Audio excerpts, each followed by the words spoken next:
Today, President-elect Trump and Vice President-elect Vance will take their oaths of office, and we will witness the peaceful transfer of power at the heart of our democracy.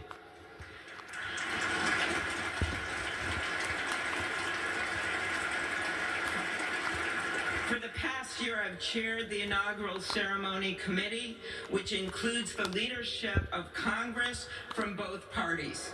We thank the committee and Capitol staff and law enforcement who worked so hard over the last year, and especially the last 3 days. You've done a beautiful job, and you have shown grace under pressure.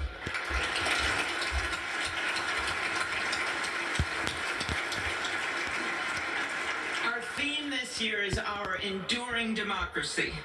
The presence of so many presidents and vice presidents here today is truly a testament to that endurance. We welcome President Biden and Dr. Biden.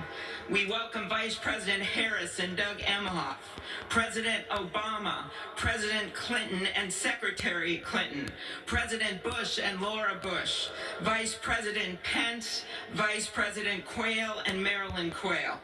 The justices of the United States Supreme Court are with us, all 9 of them, I counted, and of course, the Trump and Vance families. This ceremony marks what will soon be 250 years of our democracy. It is the moment when leaders, elevated by the will of the people, promise to be faithful to our Constitution, to cherish and defend it. It is the moment when they become, as we all should be, the guardians of our country. Through war and peace, through adversity and prosperity, we hold this inauguration every 4 years. And today it falls on Martin Luther King Day.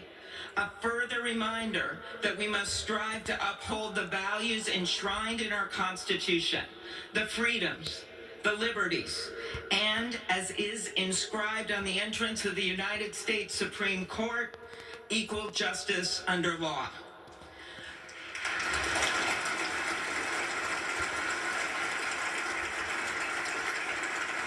But what makes this moment more than a passing ceremony is all who are watching it across the country, the people of this nation, the ordinary people doing extraordinary things.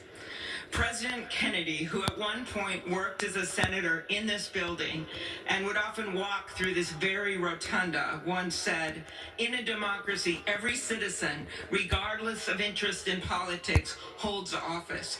Every one of us is in a position of responsibility."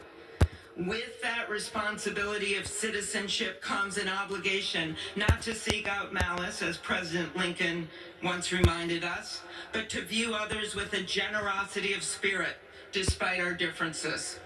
With that responsibility of leadership comes an obligation to stand our ground when we must and find common ground when we can. With everything swirling around us, the hot mess of division, it is on all of us, to quote an incredible songwriter who just happened to be born in my state, to ensure that our nation's democracy is our shelter from the storm. There's a reason this ceremony takes place at the Capitol. In other countries, it might be in a presidential palace or a gilded executive office building. Here it is traditionally held at the Capitol, the People's House. It is a fitting reminder of the system of checks and balances that is the very foundation of our government. 3 equal branches of government. That is how, for nearly 250 years, our great American experiment, grounded in the rule of law, has endured. So, as we inaugurate a new president and vice president, let us remember that the power of those in this room comes from the people. The construction workers who build our country, the teachers and healthcare workers who nurture us, the troops defending our freedoms, and yes, the firefighters in Los Angeles putting themselves on the line for us.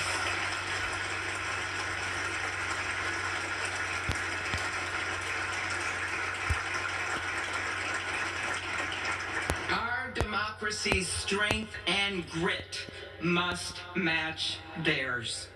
May God bless our nation. Thank you.